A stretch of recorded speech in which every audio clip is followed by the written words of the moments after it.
a lot of autistic families, parents, couples. So it has become my specialty because I'm just so familiar with it. And I love autistic people. So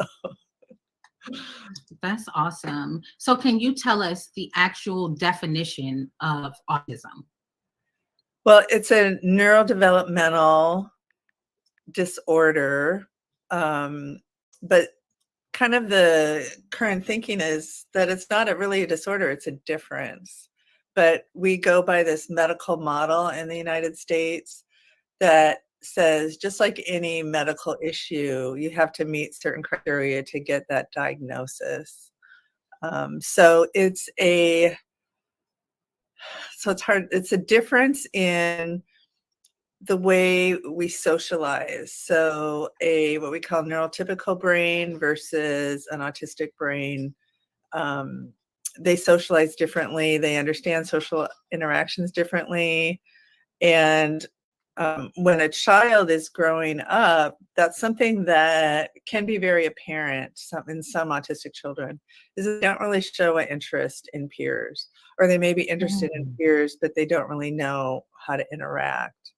So their brains just grow in a different way as far as just being social and interacting socially. And then there's often a communication difference. There's some types of autism, it used to be called Asperger's, which is not used anymore. Those kids come out very verbal very early. And they're often referred to as little adults because they have sophisticated language. But more common, I would say, is that there's a delay in language. And so parent can notice the child just not picking up as much speech. And that now that we know better, we're going to do better. So it's all been changed. Okay, so let's go back to autism.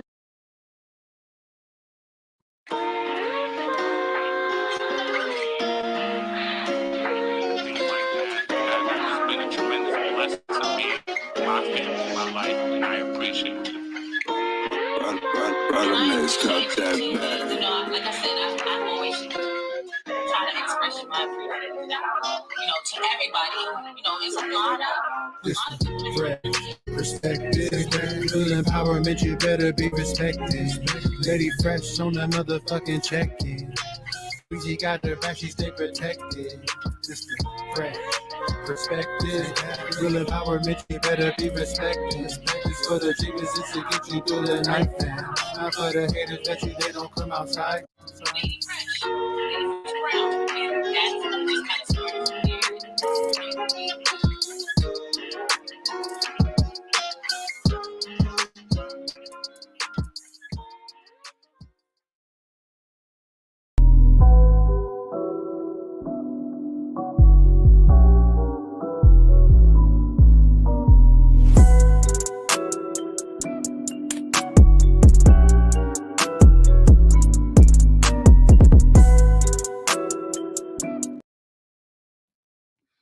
Good morning. Hello, everybody.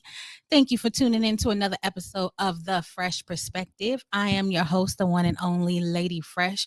I am so excited about this morning. I'm not excited that it's morning, but this is new for Lady Fresh, coming on at 10 o'clock in the morning on a Tuesday, so tapping into a different time and seeing how many people still rocking with Lady Fresh. We got double digits in the building. I want to give a shout out to my chat. I'm going to acknowledge everybody in the chat really quick before we bring our guests up. We have both our guests backstage. We got a great show lined up for you as we continue our series with part 2 of Autism Awareness Month, and we are talking today about the parent perspective. And today we have 2 wonderful guests that are going to talk from 2 different perspectives about being a parent of an autistic child. So without further ado, let me acknowledge my chat, and then we're going to bring our guests up. BDB 3.0, salute, bro. Thank you. I appreciate you being here this morning. Fresh Breezy, my king. Thank you so much. Up early. I know I got you up early. Pamela J. Salute, sis. Thank you for being here. Andre Obama in the building early, also coming out of California. So he's up early watching Lady Fresh. I appreciate you guys. Everybody that's at home watching and is watching on their TVs that aren't able to drop down in the chat.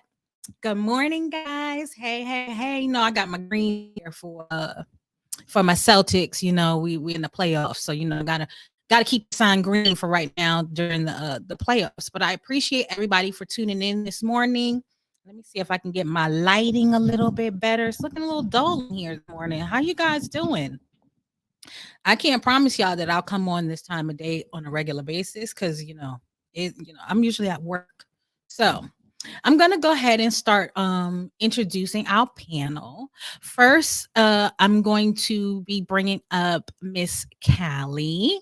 Miss Cali is an up-and-coming content creator. I actually met her in several chats, most recently on Miss Parker, who is a huge supporter of the Fresh Perspective. She's often around a lot of different panels, so we get a chance to see each other in passing. But when I told her I was going to be doing this show, she was totally on board with being here today. So you guys, please welcome Miss Cali. Hi, good morning, everybody. Good morning, Lady Fresh. I love that picture, girl. Thank you. It's a beautiful picture. So how you doing this morning?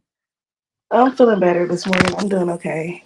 Yeah, okay, that's good. That's good. So before I bring up our next guest, I just wanted you to introduce yourself to everyone and, you know, just tell them a little bit about your journey as far as, you know, your son, you know, and you know, what's going on there.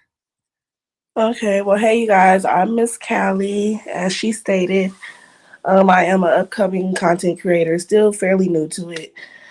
This topic touched me when I heard she was going to do it because, like, very, very recently, like, literally, last month, I found out my son was autistic. I been knew the signs, to be honest. I just was having a little bit of trouble with getting the doctor to be on the same page, but I'll go into detail with that a little later. He is 3 years old. He'll be 4 in July. He is low spectrum, so it's not high. And then I'll give a little bit more detail further in the show. Okay. Okay. So you guys, I am going to actually bring up our next guest, Dr. Emmy Hosoda. And she's speaking to us as well as a parent, but she is a doctor. She works in a different field, and we'll get into that a little later as well. But she actually has a lot of experience in raising a child on the autism spectrum. And so I thought this would be a really great pairing today because that way you would be able to see someone who has lived it and dealt with it for, I want to say close to 20 years. And then someone who is just finding out and, you know, getting the shock of the diagnosis. So hopefully, you know, we can have both of these ladies tell their stories and maybe Dr. Emmy will be some kind of resource and encouragement for Miss Callie in her journey. So you guys welcome welcome Dr. Emmy to the show. Hi, it's so nice to be here. Thank you for having me. So glad you were able to be here this morning. Yeah, I am too. And, you know, I'm here as a parent because, of course, you know, my specialty is actually weight loss and anti-aging. But it's been an interesting journey being a doctor and then having a child on the autism spectrum and just seeing the medical system and, you know, the things that I had to do sort of outside of that. So that's been very interesting. I can only imagine. And so I know that your son is older. Mm-hmm. So, Yes. and I can only imagine that things are different today getting a diagnosis versus maybe getting a diagnosis 20 years ago. So can you tell us what were some of the signs that you may have picked up on your son, you know, as an adolescent? I'm not sure how old he was when he was diagnosed. So he was diagnosed around age 5, but things had been going awry for us for about 2 years before that. So, you know, he's born pretty normally. I had a C-section because I'd had a C-section before. He was small, but really nothing else was unhealthy about him. We took him home. and he was developing normally. I was working as a resident, so I was working, kind of 24/7, getting my training as a physician at the time. And so he was, mostly home with our nanny, and my husband worked also. So our nanny spoke Spanish primarily, and so we were in Texas at the time. And then he was about 2 when we moved to Washington State. And we made the drive and everything and came, and we noticed that he sort of stopped speaking. And we thought that maybe it was just because we had switched him from Spanish to English and he was having a hard time with that. But it ended up being deeper than that, because after that, he started to get a lot of behaviors. He started to roll on the floor and scream. He, would tell my husband to draw things, but he couldn't pick up a pen and draw things at all, even though you could tell like he was imagining things. He was like instructing my husband to draw things for him, but he could not do it. His verbal skills were very limited, just 1 and 2 word sentences up until about the time he was like 5 or 6. He barely spoke. So, we knew things were wrong. And he was also quite ill. So he had like a lot of allergies and sinus symptoms and gut issues and bowel problems. And, when we took him to the doctor, we just didn't get a lot of answers. And we also took him to what's called the developmental pediatrician. So they're pediatricians who are supposed to deal with kids who have these abnormal behaviors. And they really couldn't give us much of a diagnosis at first. So they were like, well, he could have bipolar disorder, but he's too young for us to tell that. He could have schizophrenia, but he's too young for us to tell that. And he could have something called pervasive developmental delay. But no one ever used the word autism in the first few years. So we were just very, he went through a battery of psychological tests and everything like that. And then, he was identified as a kid who had issues. So we enrolled him in this preschool with the school district, and one of his teachers was like, well, you really need to take him to this doctor who's about an hour away. The doctor didn't take any insurance at all, so we had to pay everything cash at the time. And I was a young doctor, new in practice, so it was very difficult. But he was considered the best, so we took my son there, and he actually diagnosed him. He said he has, a variant of something on the autism spectrum. But he didn't really give us anything we could do for his behavior. He told us that he could run an EKG and give him a medication to calm him down, which required doing an EKG because it could potentially cause heart issues. And I was like, well, he's 5. I really don't want to put him on anything like that. Is there anything I can do to change his neurologic destiny? And the doctor told me, no, there's nothing that you can do in that stead.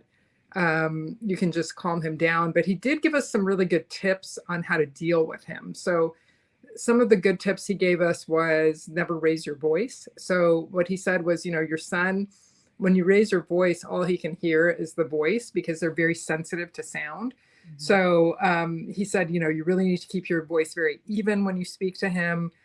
Always keep it like very dispassionate so that he can actually hear your words, because if you inflect your voice too much, he's not going to really hear what you're saying. And that ended up being a very useful tip. And then the other thing he told us was people on the autism spectrum have issues with reality. And so you need to make sure that he's very grounded in reality. Don't let him watch television. So when he was little, when he was with the nanny, he was watching like Teletubbies and all this television. He said all of that makes his symptoms worse. No television, no video games, get him outside in nature. These are not your babysitters. So my husband actually quit his job. He was working for a company that made video games that actually went really, like if he'd stayed there, we probably would have had tens of millions of dollars. Oh, wow. But he had to quit the job. It was called Valve. He was working there as one of the people doing the video games. And so he had to quit and stay home with my son, because my son at this point required somebody to like be with him and really, take him out in nature, make sure that he had all the right, therapy sessions and all of that. So it was quite a huge sacrifice for us from a lifestyle perspective, because now we're down to one income, and, we basically, had to go that way. But, in retrospect, we would have done the same thing. My husband always says I would have done the same thing, because now we have a kid who functions rather than a kid who, doesn't. So it was worth it to us, but it was certainly talking about it. I mean, I've never really talked about it in such detail, and it really was very stark for us, and we had an older child who basically, when you have a kid who has so many needs, the other children a lot of times don't get a lot of attention. And so he didn't. I mean, he kind of had to be, on the sideline of whatever we had to do with our kid who needed more. Wow. That's a lot. And I mean, I commend you for recognizing what your child needed and what was best for your child, having to go down to, a parent staying home, not working, and, committing full time. I mean, I can only imagine what that was. And you being a young, like you said, you were either fresh out of med school or just starting First at the residency. as a residency. I just started my practice. Yeah. Okay. And so Miss Callie, did you experience any of those similarities as far as identifying some of the behaviors in your son early on? Well, at first, of course, originally I realized he wasn't talking. And then, so he is in speech therapy. She'll actually be here at 11. He's in speech therapy. He screams a lot, like a lot. Mm-hmm. Yeah, my son did too. It's to the point where it like would break me down because I don't know because he still does it. What he wants, I try to give him stuff, try to calm him down, and he just screams a lot. Yeah. So that was one of the things I'm like, to me, I guess, I'm not going to say he's not normal, but I was like, I questioned, let the doctor know because I was not understanding just why he would scream instead of saying anything. Yeah. I mean, they can't communicate, so that's kind of their way of communicating. And that was very much like how my son communicated, rolling on the floor and screaming when things were not going his way. So, or, if he wanted something and we didn't understand what it was. But, so yesterday we discussed a lot of like the different traits that children would show, and, it caused parents to inquire. Do you think that for one reason or another, like in Miss Callie's situation, the pediatrician didn't pick anything up? Do you think it's necessary for a specialist, or should the regular pediatrician be able to say, hey, he's not hitting these milestones, he's not doing this yet, maybe we need to look deeper? Because that seems like a problem to me. Yeah, I think that is a problem. I think there needs to be a lot more education for general pediatricians, people who are on the front lines of primary care to be able to pick this up, because they should be able to really. And also in school. I mean, one of the big problems we faced was the first teacher that my son had, like the first 5 years in elementary, really did not understand the autism spectrum at all. And they actually had an autism specialist in the district. And she would call me with like behaviors. And I was like, but you're a special ed teacher. Like, just put him in a dark room, give him a weighted blanket. Like, his behaviors had improved a lot by then, but he would just freak out once in a while. I was like, why don't you know what to do with this? Like, this is your specialty. You're a teacher in special ed. So yeah, I think there's just a lack of understanding, both in people who don't specialize in it in primary care. So, what I would hope is that a primary care doc or a pediatrician would be like, yeah, I see that there's some differences. I will send you to a specialist to, maybe make the diagnosis, like a developmental pediatrician. But people should be able to, I think, in primary care, recognize, these basic things that are going on with kids not hitting milestones, speech delay, behaviors, and I think it is kind of disappointing that, someone like Callie has had to like point out to her pediatrician over and over that things are not good. Not right. Right. Yeah. I don't know. For some reason, just in all the research that I've been doing, it just seems that is a common theme these days. It's a common theme. Yeah. And also what to do is not really known in the general medical community, unfortunately. So, I'll tell you guys a little bit about my own story, but it really took me outside of being just the regular doc in a lot of ways, because it showed me that there's so little for these kids in general medicine, most unfortunately. And so they almost always have to see a specialist. A specialist, but also I would say somebody who's maybe more holistic. So what happened to us was I actually got invited by accident just because I had a reputation. I mean, I was just a regular internal medicine doc at the time, but I had a reputation for being more open to holistic care. Like I would refer to chiropractors or acupuncturists if a patient had issues that I didn't want to use a lot of medications and all that. And so these parents heard about me. They had a group called the Dan Doctors of Autism. The Dan group, Defeat Autism Now, but they had these doctors that were working with them. And so they invited me to a dinner where a doctor was giving a talk about nutritional approaches to autism. And I had never heard a single word from anybody about the fact that this could be nutritionally approached, you know. And in my own mind, I mean, I was just a regular doc at the time. So my mind did not go there because that's not how we're trained as doctors. We're not trained to talk about nutrition really or lifestyle very much. And what they talked about was the fact that you could change diets for these kids. So what they recommended was going off gluten, dairy, artificial color and flavor, and refined sugar, getting allergy and sensitivity tested. So I did those for my son and I took him off those foods. And lo and behold, not only did like his allergies get so much better, his bowel issues got better, but his behavior really improved. And then they recommended fish oil. So I put him on fish oil and that really calmed him down. Now, it didn't really change a lot of the things he could not do. Like he still couldn't read and all that at that point. That came later. But it really, like the approach that they gave me, it changed his behavior 180 degrees. And I'm not saying it's going to do that for everyone, but I'm just saying that's one of the approaches that could be taken. And we also worked with a naturopath to like figure out what was going on with him from like a vitamin deficiency standpoint, toxicities, things like this, removed all of those out of his diet. He was still having some allergy issues though. And because of the time that we didn't know anything about what to do, his tonsils had gotten really huge and they were actually choking off his airway.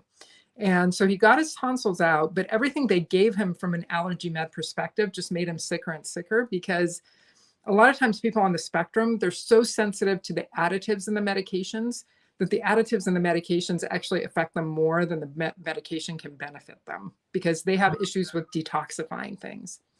And so I had a friend who's an orthopedic surgeon. He said, well, you know, your son has all these allergies.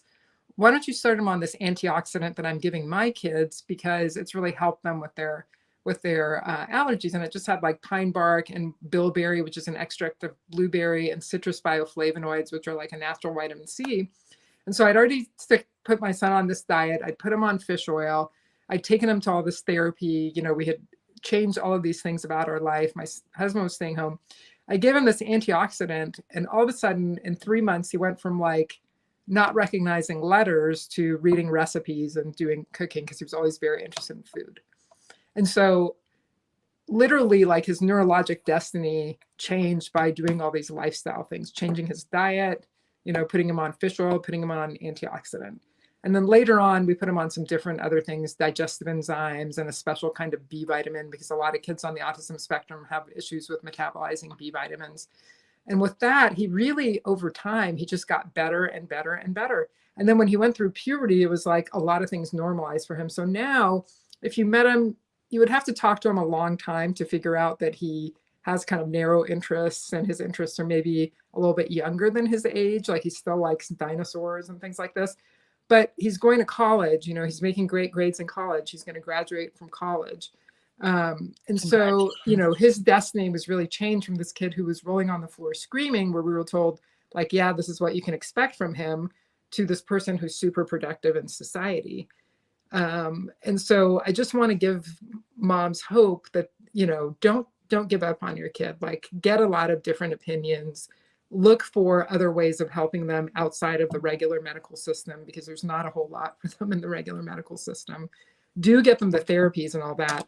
But for my son, the therapies weren't really helping him, like speech and all that, until we could get his brain to a place where he could actually benefit from those therapies and get something out of those therapies. And so that's kind of the switch that really made the huge difference for him. Wow. And that I will agree with my son. So like they just diagnosed him with autism, but he's been in speech therapy since he was like 1, because that's the first thing the doctor recommended versus getting him tested for autism. And in my honest opinion, and now, it's helping a little bit, but I feel like he's going to be for it. I feel like he should be. I don't think it's helping it that much because I feel like he should be more advanced if it was, to be honest. Yeah. So what I would encourage for you, Callie, is look for a functional medicine doc, a holistic doc that has a lot of experience with kids on the autism spectrum, who does the testing to figure out what could be up, who can give you some things that you can do from a brain perspective to really help your son. I'm not talking as a doctor here because that's not my specialty. I'm talking as a mom who's gone through this.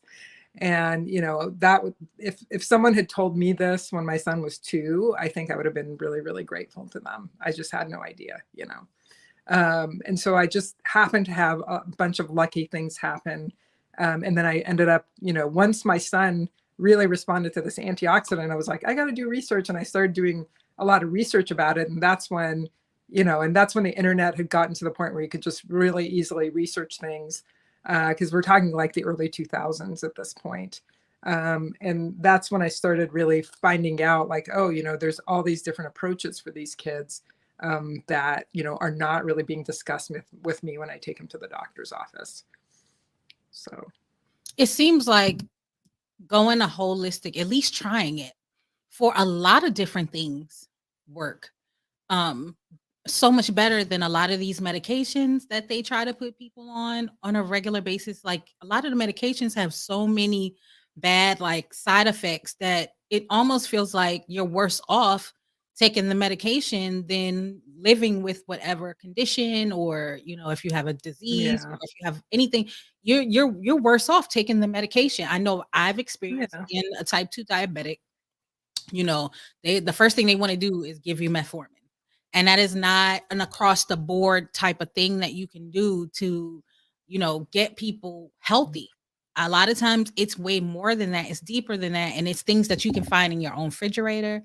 There's holistic approaches. So I really appreciate you bringing that aspect to it, because that, I think you being a doctor has a lot to do with how successful you've been, because not only did you advocate for your child, but you knew, you were in communication with other professionals and friends that were able to tell you, what, try this and try this. And so you were able to do that. What would you suggest? I mean, you gave her some tips already, but what would you suggest to someone like Callie, or even, someone that might be listening? They recently get a diagnosis for their child.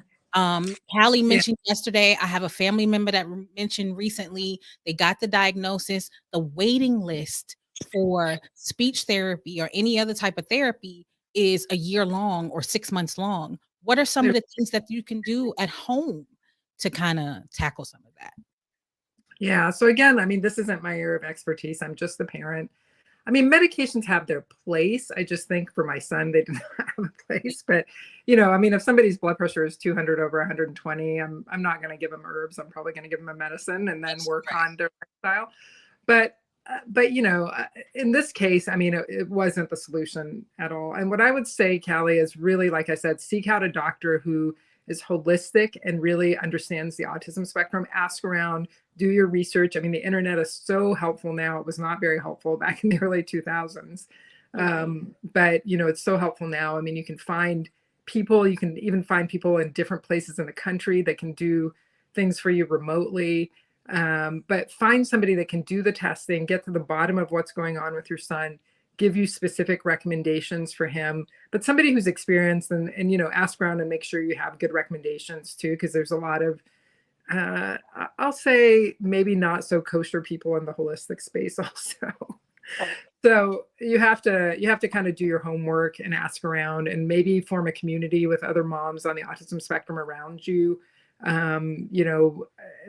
Seek out people so that you can be of support to one another. Because a lot of times people can't understand or take care of your kids because they don't know how to take care of a kid like that. But if you have other moms with special needs kids, they can actually be of support to you. My husband was very alone because he didn't, he felt kind of weird hanging out with a woman and her kids. So he actually was extremely alone a lot of the time. But, I think as a woman, actually, that's a little bit of an advantage. There's a lot more moms home still. So I would seek out, support. I would look at Defeat Autism Now, Dan, that organization. There's other organizations like Autism Speaks and all that raise money for autism research, but Dan actually talks about what you can do for your child now. And I would seek out a really good developmental pediatrician that can make sure your diagnosis is correct. And if they're holistic, that would be even so much greater. What state are you in, Cali? I'm in Texas, San Antonio. Oh, you're in Texas. Okay, yeah. So I'm from Texas. So get in touch with me because I can make some recommendations for you. Okay, yes, ma'am. Yeah. Yeah, I love this. This is exactly what this Yes. platform is about. Is being able to network. So I wanted to ask you, Dr. Emmy, when your son was younger, what Mhm. were some of the difficulties he may have had at school as far as like, did he experience bullying? Anything like that? Did he experience that? And how did you help him kind of get through situations like that? He was very isolated. He didn't really have bullying as such because he was more in the, special ed classrooms and all that. So he wasn't really bullied, but I think he was very isolated. He didn't have very many friends. He did end up having a couple of friends who were, also in special ed that were kind of also high functioning. So that was helpful for him. In high school, it was really kind of interesting. He's a very, very kind person and really empathic. So even though he's special needs, I think he still had a lot of friends, and he was actually elected homecoming king in high school. Okay.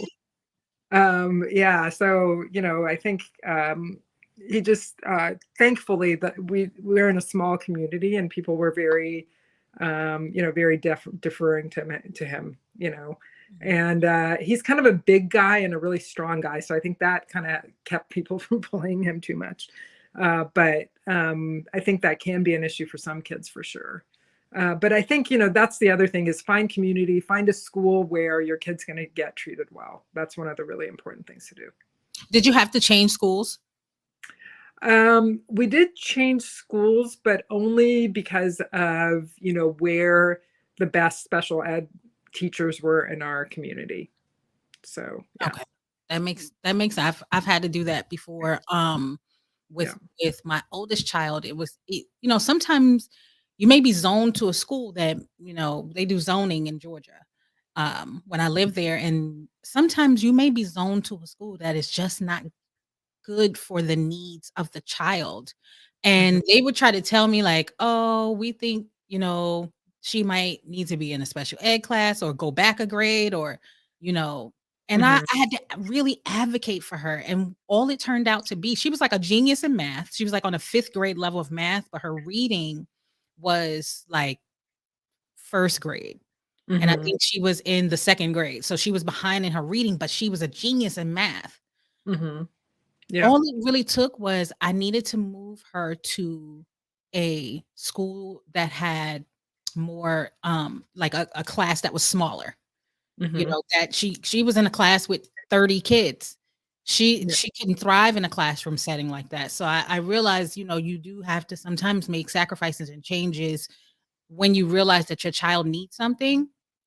We moved to a completely different area in the state just because of that reason, because it was important enough to me to not hold my child back a whole grade because they weren't able to figure out what she needs. So I commend you for that as well. Yeah. That's something you have to kind of keep a close eye on, figure out what's going on at school. It's not always easy. Yes, and that it's not easy when you don't have a child on the spectrum. I constantly have to talk to my daughter. Now she's 9, and I'm constantly, okay, how's school? Are you making friends? Or you want to make sure that they're comfortable socially. But they're still focusing on their work and that they're getting what they need. Like, I didn't realize my daughter couldn't see. Like she couldn't see far away. The teacher was like, I think she might need glasses because she like the board just looked fuzzy to her during math class. So now that she has the glasses that she needs, she's thriving more. So you like that communication and communication with the teachers and everything is so important. for every, I feel like for every child, it's important regardless. Um, so Miss Callie, I know you said that you have he has speech therapy today. Yes. How has that been? I mean, I know you probably just are starting this, being that his diagnosis has only been a month, correct? Well, actually, that's what I was stating earlier. So what the doctor did, pedi- they put him in speech therapy before they even considered Gotcha. testing him for autism. So he's been in speech therapy. Okay. And how Uh, has it been so far? excuse me. I feel like he's picked up some things, but for him to have been with her as long as he has, and it's not her fault or nothing, because I believe she's watching. So please don't take this the wrong way. But it's I feel like he should be talking more, know more. So that's how I know it's deeper than just speech. Right. Yeah. So more than likely, and Dr. Emmy probably can tell you more. And I would definitely recommend reaching out to Jen, our psychotherapist from the last episode. She's willing, to do a consultation with you. There's probably several other things that he needs right now, as far as things to, keep him calm. I know you said he screams a lot. So probably a lot of those things that he's experiencing is probably affecting how well his speech therapy is going. So I would definitely Right. recommend reaching out to Dr. Emmy and getting some of the resources that she's offering, as well as um, Jen has wonderful resources with the autism. I think it was Autism 360 support, the website that she has. She's offering free consultation. If there's some resources, she has free resources, reading material on her site that I think are really, really help, because what I've found in the research that I've been doing over the last several weeks in preparation for this show is that most parents are dealing with issues at home, what to do during the transition of I got the diagnosis, now what? Right. And that, I think a lot of that'll get covered in our third part as well. Is, Right. what do you do in the time that you're waiting for therapy to kick in? Or what do you do in the time that you're waiting for him, to to he's having meltdowns at home, he's going through this, he's going through that. There's a lot of resources that these ladies can probably offer to you to kind of help address some of that. So hopefully his speech therapy will go a little bit smoother. Yes. And like how she was saying earlier, like definitely like to like buy his my daughter and my other son will try to play with him. He's not very much interested. Even at the daycare, they kind of let him do his own thing because he doesn't really get bothered. And I noticed here recently, it seems like he's scared. Like he has a lot of fear. Like he doesn't really like people walking up on him. Really, he doesn't like that. So yeah, I'm definitely gonna do my research. I'm gonna figure it and get fully educated because it's very much all new to me. And I'll be honest, it's very overwhelming as well. Well, I just pay. Of course, I can only imagine. so, I can yeah. only imagine. And that's why I wanted to do this, was to be able to kind of bridge that gap between people who kind of feel lost and don't know, it's overwhelming. There's so many questions. You kind of don't have an idea where to start. And if you're not getting what you need from the pediatrician, or they don't specialize in these particular areas, that might become problematic. Um, And then on top of his speech therapy, which is at 11, he also has an appointment today. So I'm gonna just see what his doctor says. I'm gonna let them know, I'm on the waiting list, but nothing is available right now. So, Now, I'm is gonna do. that an insurance issue? Like you have to go to a specific place based on your insurance? Because I've heard that's Uh, a big problem. said from what I've been hearing, no, it's not the insurance because I've even called places, who it's just all of them like a year, 6 months. And I've called multiple, multiple, multiple. The list was so long that they gave me. And I went down that list and not one of them had availability right now. Wow.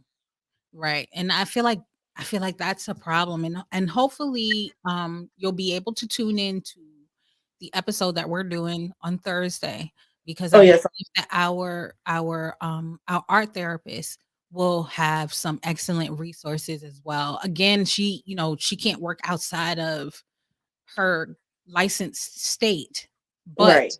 she can still tell you how to kind of look for what to look for.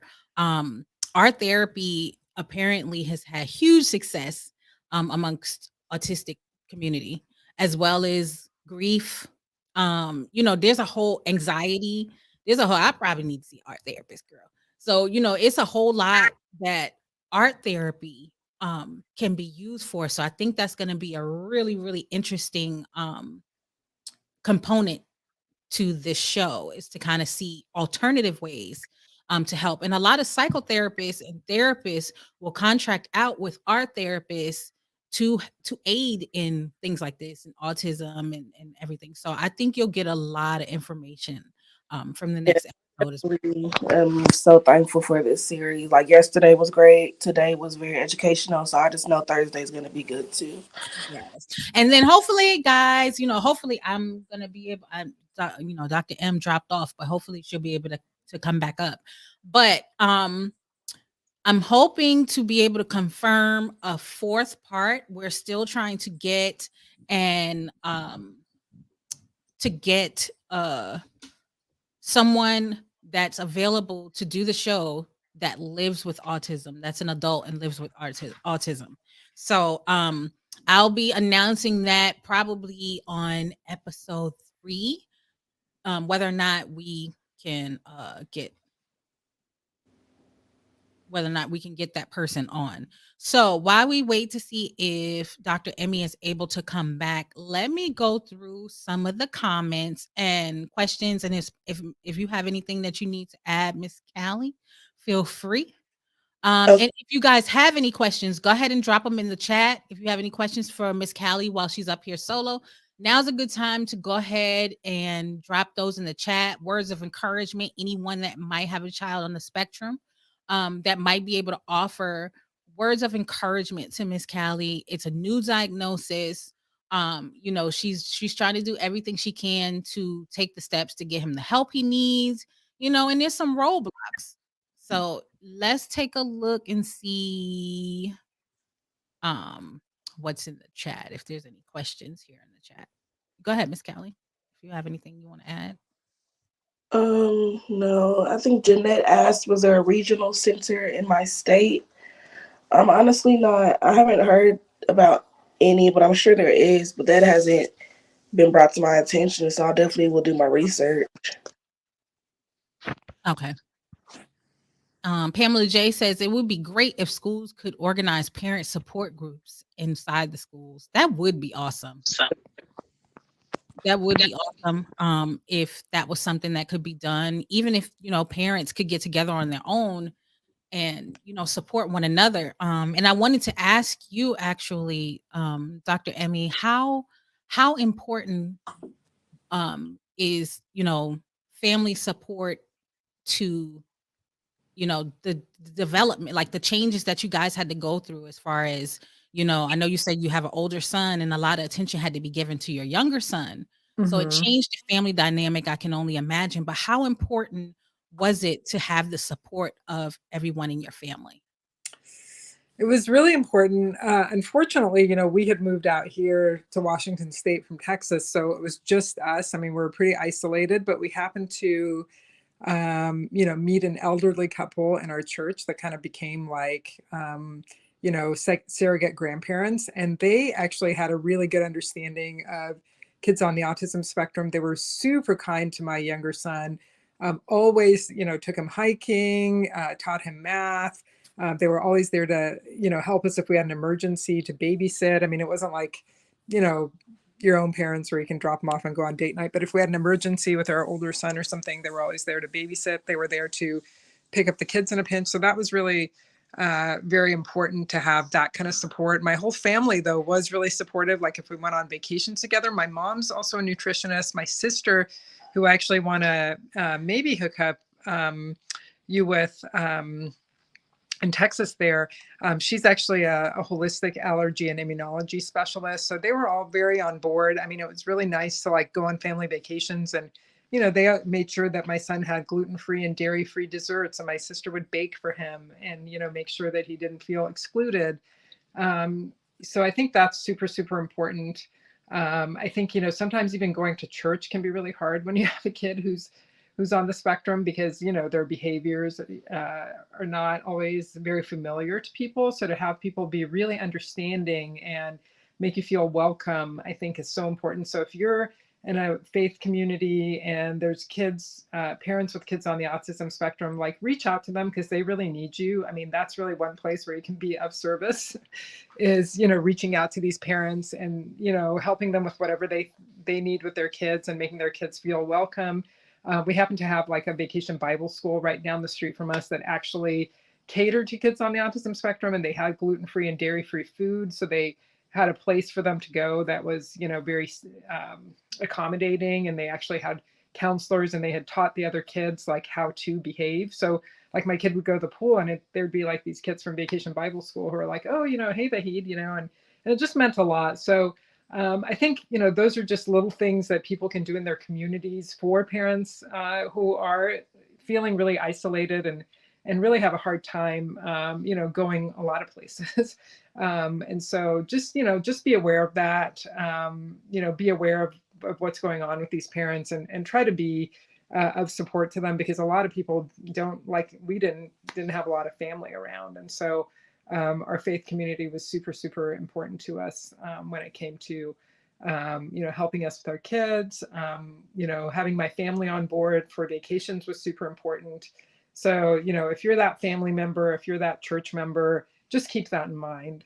And, you know, I know before I had a kid on the autism spectrum, I wasn't really aware of that. And I really like might have looked at a kid who was behaving weirdly, you know, differently, instead of like going up to the parent. No, and that's a conversation my sister and I had recently, is that when you either know someone that has a child that's autistic, or you start doing research like myself, or you have a child that's autistic, you start to look at things very differently. Because how many times have we all, and I'm sure we're all guilty of it, have been in a grocery store or at a park or somewhere out in the street and seen a child what we assume is misbehaving, acting out, or doing something completely off the wall, and we like, oh, not our child, not my, I had to tear him up, or Right. it'd be things like that, and we totally have absolutely no idea what that parent is actually dealing with in real time and in real life. So it makes me look at things different, because we just don't know. Yeah, and that's something like I typically, and it's not because I'm ashamed of him or nothing. It's just like it's hard when we go public places because he just screams a lot, like a lot. Like restaurants is hard, like just anywhere, like just screams. Look, there he is right there. He said, "Go." He wanted to put his 2 cents in. So I have a question here from Twitch. Salute to everyone that's watching on Twitch. Do you think autism might be caused by ultrasounds or Tylenol? You hear that a lot these days, so I don't know if you're able to answer that, but That's a good question. you know, you see it a lot on television. There, you know, these class action suits saying, you know, is your child, you know, suffering from autism? You know, you might have a case because if you took Tylenol during this time, or, you know, vaccinations. Do you have any insight on that, Dr. Emmy? Oh, she may be on pause. But I have seen, like how you said, I've seen a lot of commercials and ads about that, stating that. I want to say salute to my chat. We got new people coming in. Willie, salute to you. Smoke to the Bone Barbecue, salute to you. Thanks for stopping by. I appreciate everybody that's taking the time to stop by and joining in this conversation. Jeanette Jackson, thank you for being here. Let's see if I can go back to any more questions. I'm so far behind on this chat. It's not even funny. Salute, Smoke to the Bone. Kira, thank you. I'm definitely, trying to keep my head up, taking it one day at a time. I just want to, be able to take care of him properly. On top of me being a single mother with a 5-year-old, him, a 1-year-old, and a newborn. I have a 2-month-old, so it's been very much stressful. You have your hands full. Yes. That that in itself, just having 3 children, I salute everybody that has multiple children that are small. You have 3 kids under 5? 5 and under? That listen, that's enough. I have kids. My 5-year-old, him, which he's 3, me, my 1-year-old, and then my 2-month-old. So yeah. We got Will some great comments here.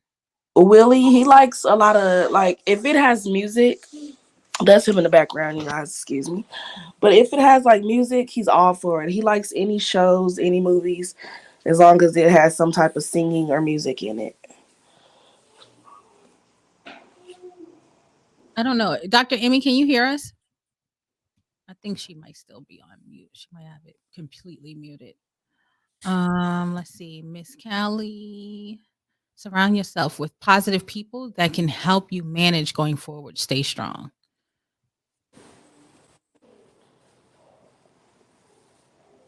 He's verbal. That's good. Most don't speak at all. I'm behind. I think you just read. Did you just read these? Yes. Okay. I'm behind.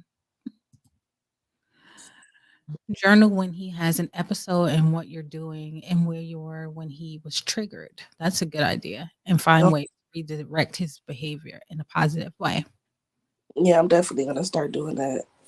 Well, I know someone mentioned yesterday about having like different calming toys and things. There's websites that you can visit that will tell you the different types of calming toys or weighted blankets and different things that you can use to help in situations like that when they need to be calmed down. So I've been trying to do my research, girl. I'm done having kids, but autism has touched my family for years, Yeah. and so being that it's Autism Awareness Month, I just wanted to make sure that we actually talked about it and got several different perspectives. Right. California has services that they don't advertise. I didn't learn about them until my kids were older. So I always tell people with younger kids about them. That's great. And see, this is what I love. People are being supportive of one another. You guys make sure you like, share, subscribe to the channel, share out this live. Make sure that you're prepared to tune in on Thursday for episode 3, the conclusion of our series, or possibly just the third part. We might have a fourth. Make sure you tune in on Thursday at 7 p.m. Eastern Time, that's 6 p.m. Central, to hear the conversation with Elizabeth Rose. She's our licensed creative art therapist, and she's going to be giving you the perspective from an art therapist on some different ways that children and even adults living with autism utilize art therapy, to help. And so I think it's going to be really, really great to hear what she has to say. Dr. Emmy, are you there? Yes, I am. Okay. Someone asked a question a little while back, and I know this is not your field of you're not in this field medically, but I think a lot of people see these commercials about Tylenol and they, vaccinations, ultrasounds, and they were saying, do you think autism might be caused by these things? I mean, there's really no evidence of that in the medical literature. I mean, there are definitely genetic issues that are linked to autism. Things like issues with detoxification, MTHFR, which is a genetic issue, is more common in kids on the autism spectrum. So there's definitely genetic issues. Now, whether those genetic issues make you more likely to have problems with toxins, or because you have issues with something called glutathione, could you be more sensitive to Tylenol? Yes, but that's not what caused that generally. So it may increase the risk if you take certain medications during pregnancy, but it's probably not the only cause. There's probably a genetic underlying issue that, makes a kid more likely, because there's so many women who take Tylenol, only a minority of them, have kids on the autism spectrum. It's becoming more and more common, but really, you want to be careful about making those causal links, and it's not my expertise, but I do know, from what I've read, that there are biochemical differences in kids on the autism spectrum. Like I was talking about, lower glutathione levels in their red blood cells. Glutathione is something that helps with detoxification. Issues with MTHFR are more common.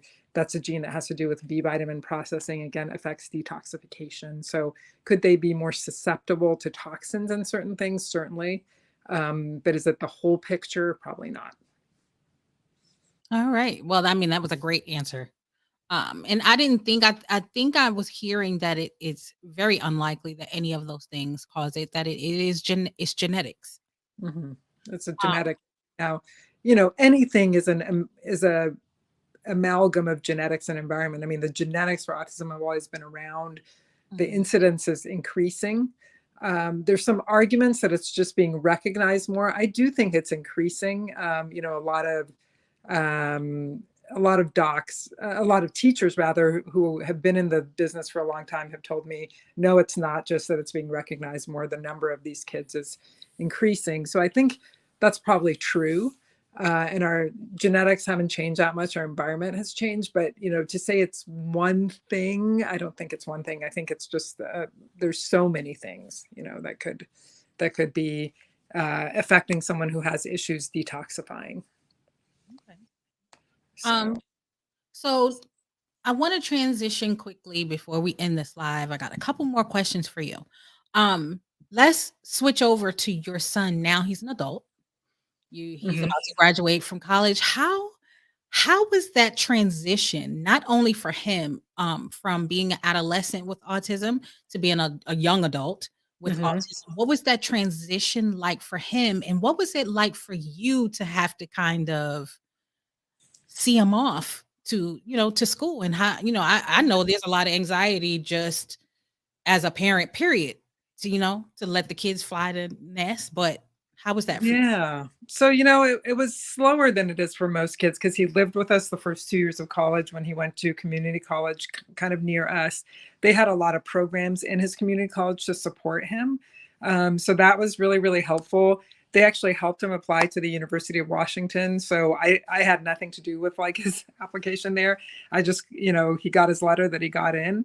And then he, had to move there, which thankfully is just an hour away. It's one of the #1 fisheries biology programs in the country. That's what he's studying. So it was just, it was kind of neat, actually. And the first year it was a little bit, it was a little bit difficult to see him going off. But he had learned to drive and everything like that.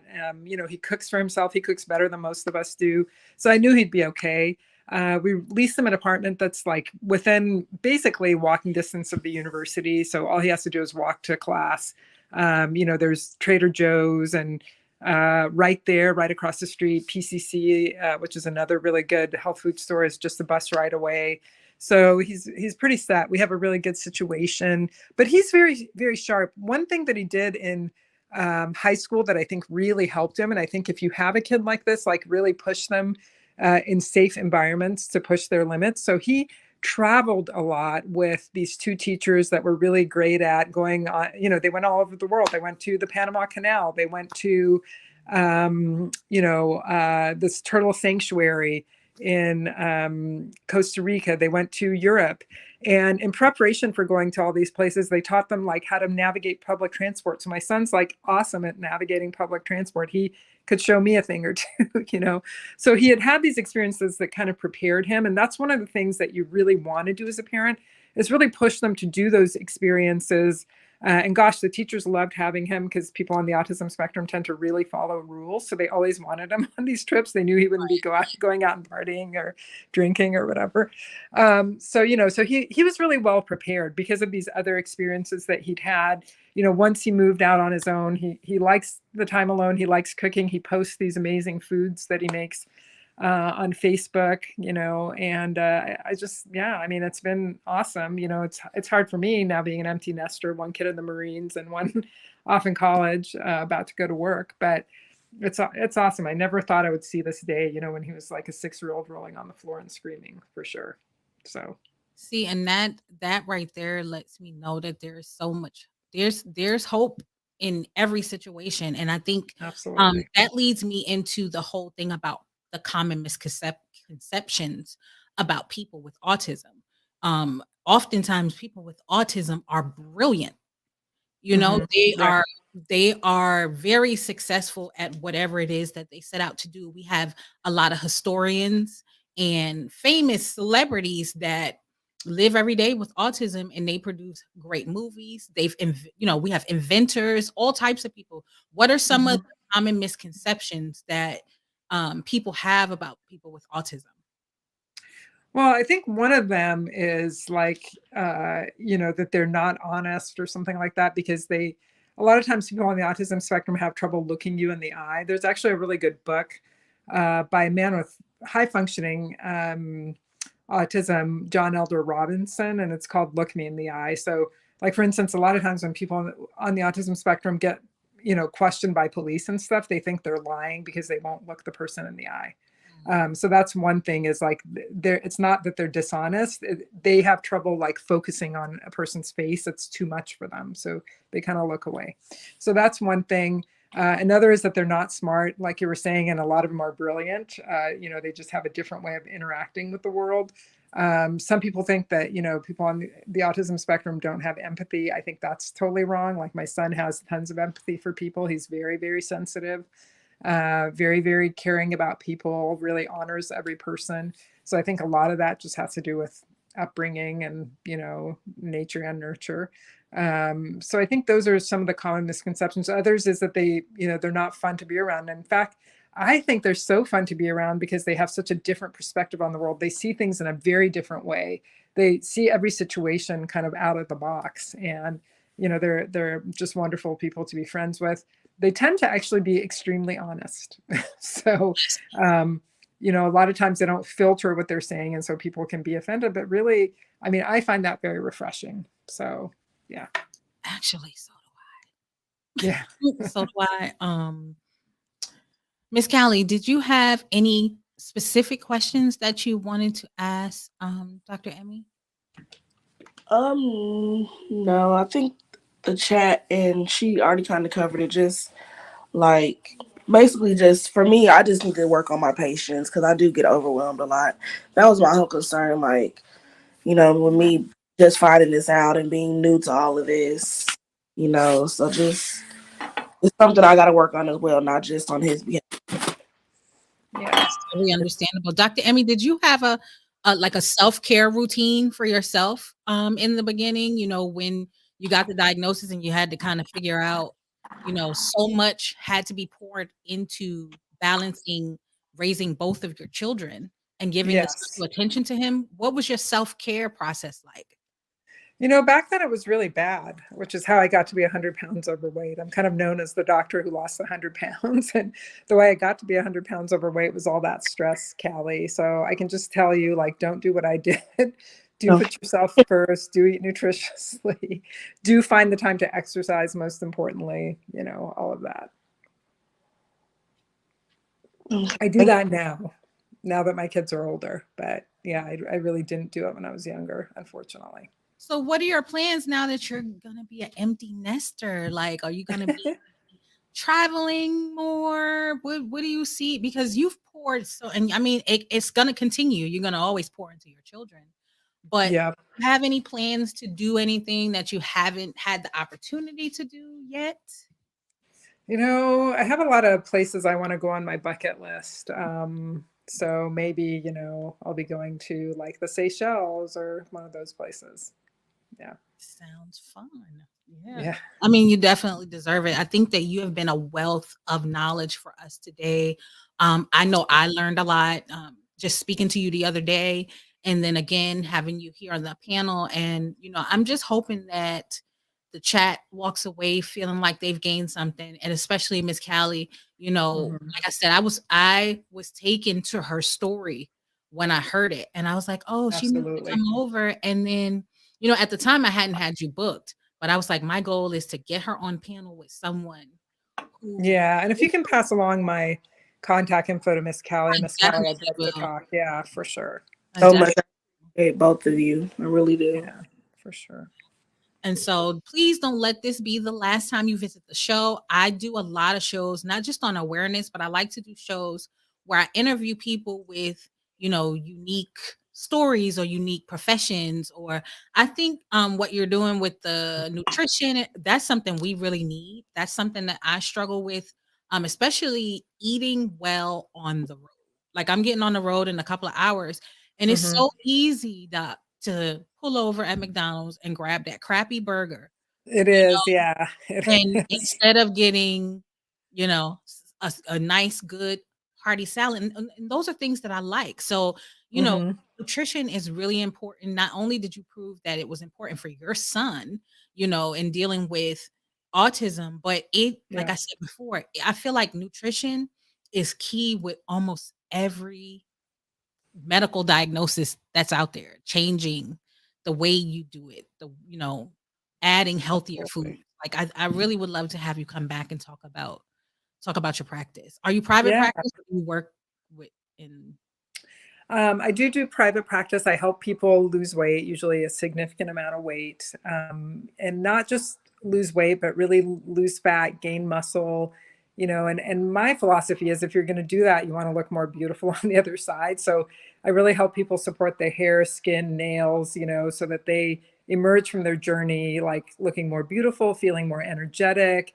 Maybe leaving behind some of their prescription drugs because now they're healthy. So that's really my aim, is not to just help people lose weight, but really like turn their life around. And especially for those of us in the middle age where it's so challenging, really, to really get to the bottom of the issues that are plaguing us and fix those. So yeah. Well, thank you so much again. I Yeah. appreciate you Thank you for so much. taking time out of your busy schedule to be here with us. I know you fit us in between patients. Like I'm forever indebted to you for being here with us today. Thank you so much for Please don't having me. be a stranger to the show. We definitely got to have you back. Yeah, I'd love to be back. Thank you. Thank you. Thank you so much for all your great advice. I definitely soaked all of it in. You're very much a help for me today. So, And I will make sure that I share your information with Miss Callie. And I'll put it up I actually should have had it up there. I can put your IG up in the chat. But again, thank you so much, Dr. Emmy, for being here. And we'll see you again soon, hopefully. You're on mute. Absolutely. Thank you so much for having me. All right. Have a great day. Miss Callie. hey, I want again, to thank you so much for coming by the Fresh no, thank Perspective. you Like I for said, having I saw you on Miss Parker. I was like, oh, I gotta have her over to the show. I'm gonna, and it was delayed by like a week and a half. Um, Yeah. but I reached out to you on IG and you were like, I totally want to come and tell my story. And we're with you, you know. Yes, I appreciate everybody in chat. And I see Miss Parker in here. Thank you, sis, for Salute, Miss Parker. hooking me up with Lady Fresh because this was very much helpful. I've sat on the phone with Miss Parker, so she hears a lot of what I'm saying as far as my 3-year-old. But yes, thank you to her because I love we. Miss Parker. She Oh, is like one of the sweetest people oh ever. yes, Her content is positive. I heard back in the day though, she was the scratch queen. You mess with her oh back yeah. in the day. She Try didn't play no me. games. But she's a person. She always gives great advice. She's always trying to connect me with great people. Tries to keep my head on straight because I'm hard headed a little bit. Aren't So we yeah. all though? Aren't we all? Aren't we all though? But this is a place of peace and positivity. We are often trying to bring awareness to so many different things. And so, we're definitely not going to stop here. Okay. But before I go, I just wanted to share with some of you guys some of the celebrities and historians that are autistic. Oh Um, wow. Okay. so, and some people may be familiar that some of these people are autistic, but I suspect that most people have no idea. So, this will debunk a lot of the common misconceptions that people with autism are anything less than anyone else. They're actually sometimes way more brilliant than people who are considered normal, you know. So, we have Albert Einstein was autistic, and he's like the greatest mind ever to exist. Dan Aykroyd, the actor, the actress Daryl Hannah, Charles Darwin, Sir Isaac Newton, the actor Anthony Hopkins, Michelangelo. I mean, come on, you've seen what he's painted. He's Wow. revered. These are all people who are on the spectrum. Bill Gates, come on, one of the most wealthy people in the world. Courtney Love, Mozart, Steve Jobs. So you got Microsoft and Apple, both men on the spectrum. And we'll get into more of these in the next episode, but we also have actor Jerry Seinfeld. So that goes to show you that you don't have to live under any label. You don't. You just got to figure out how it all works. And hopefully, you know, this show can help with at least having the conversation and trying to understand and being more accepting of the people on the autism spectrum. Again, Miss Callie, thank you so much for being here. I appreciate you being my guest. Don't be a stranger. I will not. I definitely will pop out more. Thank you so much, Are Silly. you scheduled for a live today? I am. So I was supposed to go live yesterday, so I postponed. I'm doing two lives today actually. I'm doing one on postpartum, and then I'm doing a testimony Tuesday as well. Okay, yeah. You guys make sure you check out Miss Callie. She's growing her page as well. Do you want to tell them some of the content that you'll be doing? Because I know you be chefing it up too. Oh, sure. So my channel is called Miss Callie's Kitchen. I just recently moved into my new place. So as far as the cooking part of the channel, I haven't really, started that part yet. But I will also not only just be cooking, I will have different topics. Like I have one up already about adoption because I'm adopted. I have one up about PTSD, depression, because that's something I also have. Just different topics I'll be going over. My past, just kind of experiences, stuff I've been through. My live today, I'm going to basically let you all know why I have PTSD and depression, something that happened to me a few years ago, just different topics and stuff like that.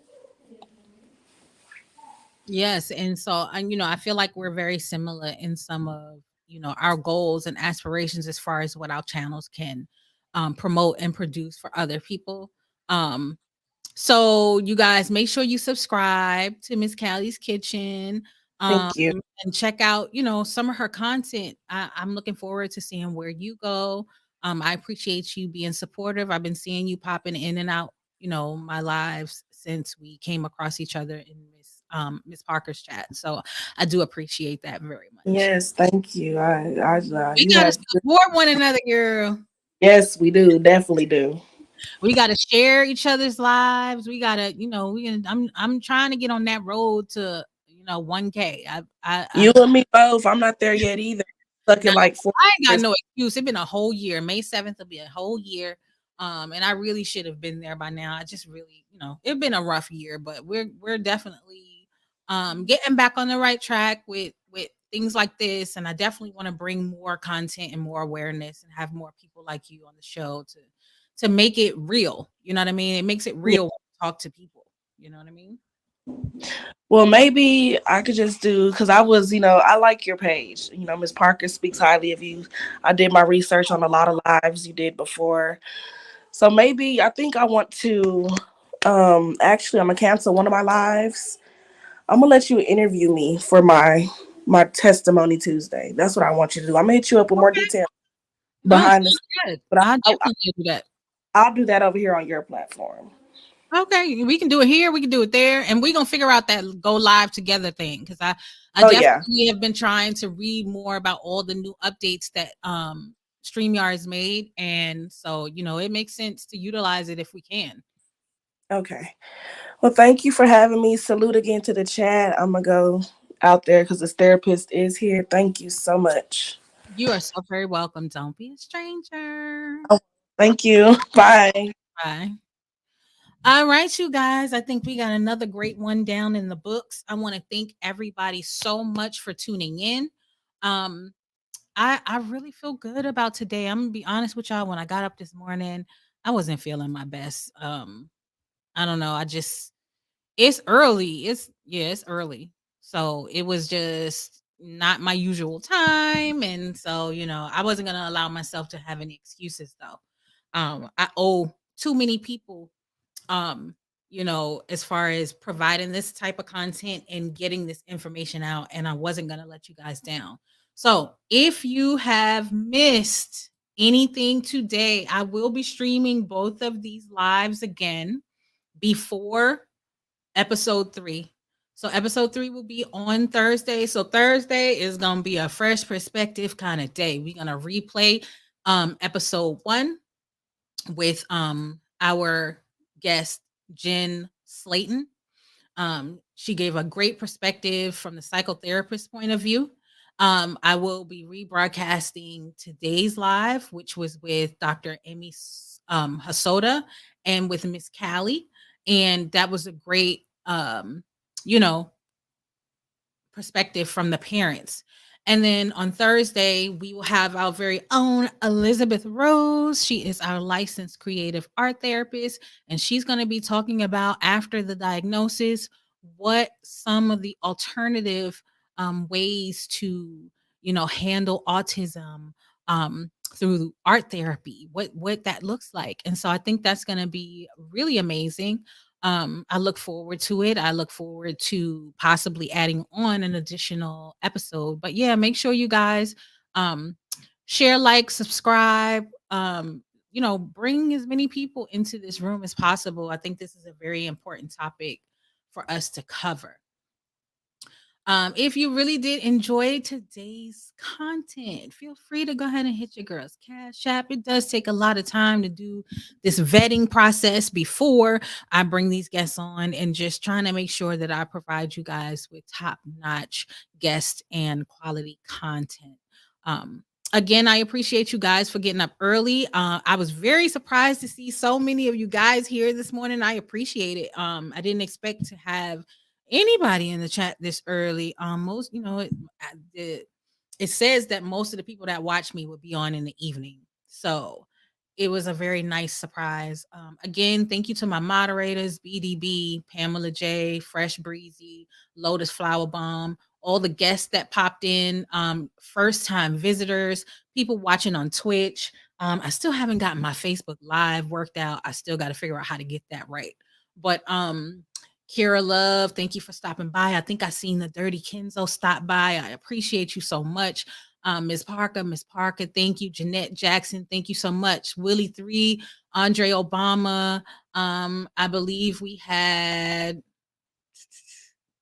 Joe is in. Thank you so much for stopping by. I think I said Kira Love already. Thank you so much for stopping by. Smoke to the Bone. And then everybody that watched on Twitch, I appreciate you as well. And thank you to our wonderful guests. You guys have a great and wonderful rest of the day. I look forward to seeing everybody on Thursday.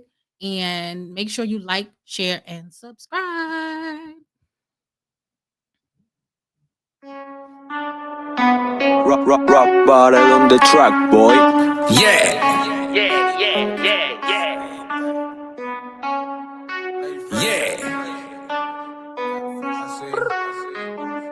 Lady Fresh, keep it real, and that's a fact. She gon' tell it like it is, that's just that on that. Yeah, that's just that on that. This the fresh perspective with Lady Fresh. Lady Fresh, keep it real, and that's a fact. She gon' tell it like it is, that's just that on that. Yeah, that's just that on that. Tune in every week. Rocking with Lady Fresh.